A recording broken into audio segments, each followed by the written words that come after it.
මම මෙහෙම කියන්නම්කෝ. පොඩි නම තවමත් ඒ උපාසකම්මව කරේ තියාගෙන දින්නේ. දැන් මට චිට් එකක් ඇවිල්ලා තියෙනවා. සෙන්සේ දැන් අපිට හොඳ දිව්‍ය ලෝකේ වගේ පන්තියක් නේ තියෙන්නේ. අපි දැන් ආයතනයේ නමක් ලියලා තියෙනවා. ඒකට මඩ ගහමු කියලා. මම නම් කියවන්න යන්නේ නැහැ. මම ඔයගොල්ලන්ට මෙන්න මෙහෙම කතාවක් කියනවා. මේ කතාව අහලා තියෙනවද නැද්ද දන්නේ නැහැ. මේ පාඩම ASCII මේ වගේ චිට් එකක් එව්ව හින්දා ඔයාලා ඉගෙන ගන්න පුතේ.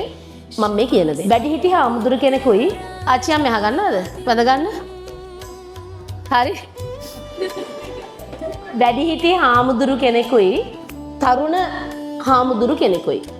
ඔන්න පිණ්ඩපාතේ වඩිමින් හිටියලු.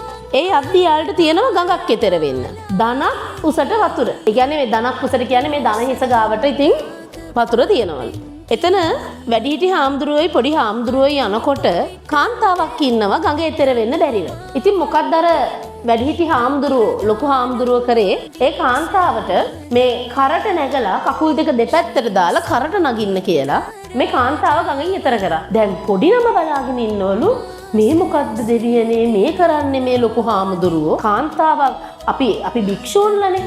එතකොට ඒ වගේ දේවල් අපිට කැප නැහැ. ඉතින් ඔන්න ගඟ එතර වෙලා ලොකු හාමුදුරුවෝ ඉතින් කාන්තාව බිමට බස්සලා ලොකු හාමුදුරුවෝගේ ගමන ගියා. දැන් පොඩි නම යනතුරුත් හිත යනෝ කොහොමද මේ ලොකු හාමුදුරුවෝ මෙහෙම දෙයක් කළේ? ඒ දැන් පොඩි හාමුදුරුවන්ට තරුණ හාමුදුරු කෙනෙක් නේ පුතේ. එතකොට හරි ප්‍රශ්න. ඉතින් පන්සලට ගිහිල්ලා පොඩි හාමුදුරුවන්ගේ වැඩේ මේක කල්පනා කරන එක. එතකොට ගොඩක් ඔන්න රෑ වෙනකොනුත් මේක පොඩි හාමුදුරුවෝ කල්පනා කරාලු. කල්පනා කරලා බැරි වෙලා රෑ ගිහින් ලොකු හාමුදුරුවගෙන් අහන්න තීරණය කරාලු මම මේක අහනවා හාමුදුරුවන්ගෙන්.